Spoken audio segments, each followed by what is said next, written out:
Bonjour, je suis Patrice de BF Réseau. Alors comme vous voyez dans le titre de cette vidéo, nous allons parler aujourd'hui des alertes techniques qui peuvent être mises en place et de façon à pouvoir être proactif lorsqu'il y a un problème sur un équipement de votre installation. Donc nous avons travaillé dans cet exemple sur un produit qui était en pré-commercialisation et le constructeur nous a demandé de vérifier la fiabilité du système sur une installation de pilotage de caméra. Donc il s'agit d'un petit boîtier qui pilote des caméras et on a besoin de savoir si dans le temps il était fiable et s'il avait un problème de pouvoir remonter les informations au constructeur. Donc on a vérifié donc, chez le client qu'effectivement au bout d'un moment, il y avait un petit problème de stabilité du système. C'est-à-dire qu'au bout d'un moment, le système ne répondait plus, il n'était plus fiable. Il était vraiment inactif. On ne pouvait plus l'utiliser. Donc le temps que l'éditeur mette en place un système de débugage, etc., on a besoin de lui remonter des informations. Donc qu'est-ce qu'on a fait? On a mis une box domotique en place chez le client. Donc une petite box domotique avec des prises connectées en fait à cette box qui permettent de remonter les niveaux d'alimentation et de pouvoir en faire un suivi dans la durée. Donc on aurait pu aussi mettre des contacts secs, des contacts de différentes mesures, hein, température, etc. Mais là, en l'occurrence, nous on a besoin de savoir, pour cet exemple, de vérifier la consommation énergétique de l'équipement. Donc on a mis ces prises-là. Une fois qu'on les a installés dans la baie informatique, comme on voit ici, donc là où tous les équipements étaient installés, c'était installé donc sur l'équipement en question à contrôler. On a pu donc vérifier une fois qu'il était redémarré et fonctionnel. Donc là, on le voit dans son état normal de fonctionnement. On a pu vérifier qu'il consommait en gros 5 Watt 7 lorsqu'il travaillait. Donc avec quelques pics d'activité par moment, mais là, en globalité, il était à peu près un peu plus de 5 watts en consommation énergétique.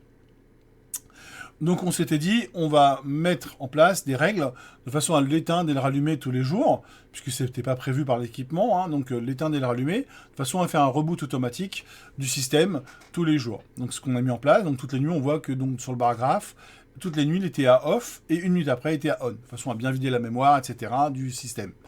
Mais malheureusement, on s'est rendu compte, donc là on voit qu'il était bien off régulièrement, et malheureusement on s'est rendu compte que finalement il y avait une fonction qui n'était pas relancée automatiquement dans le boîtier, c'est-à-dire le fait de renvoyer le flux vidéo vers les équipements techniques.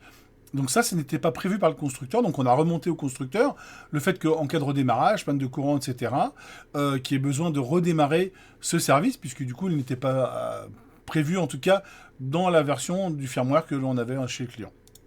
Donc ça, c'était remonté au client. On a réactivé manuellement le streaming chez le client, de façon à relancer à nouveau les services correctement. Et donc voilà, donc on a désactivé nos règles de reboot automatique.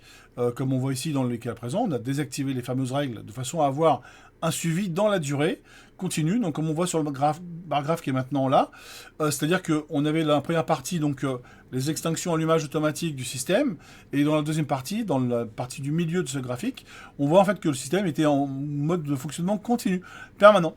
Et après plusieurs jours d'exploitation, on s'est rendu compte qu'il y avait une baisse de consommation énergétique du boîtier, comme on le voit ici. Pardon. Dans la deuxième partie du boîtier, on voit qu'il est vraiment descendu en deçà d'un certain seuil, sans jamais revenir à la valeur initiale.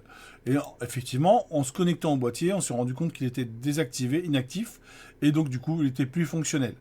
Ça nous a permis de mettre en place des choses, c'est-à-dire qu'on s'était dit que lorsqu'on a un seuil inférieur à 2,5, enfin en gros 3 watts, vous voyez, on est en gros à 2 watts 5 lorsqu'il est on va dire en planté, on va dire comme ça, hein. Lorsqu'il est planté, on est en watt 5, donc en dessous de 3 watts. On va pouvoir créer une règle, comme on a fait là, c'est-à-dire qu'on a dit au système, en dessous de 3 watts de consommation énergétique, de nous faire une alerte sur le portail de gestion du système, de nous envoyer un email, mais on aurait pu aussi lui demander d'envoyer un SMS ou de faire un appel téléphonique si c'était un équipement critique. Par exemple, une pompe, lorsque c'est une pompe de relevage dans un endroit qui doit fonctionner en permanence et qu'il n'y a pas de remontée technique, on aurait pu très bien dire, voilà, si la pompe ne fonctionne pas ou il y a une anomalie de consommation énergétique sur la pompe, on a une alerte téléphonique en disant, attention, la pompe ne fonctionne plus, par exemple. C'est un exemple comme un autre, hein, mais ça aurait pu s'appliquer à plein d'autres choses, capteur de température, etc., etc. Je vous laisse imaginer les possibilités.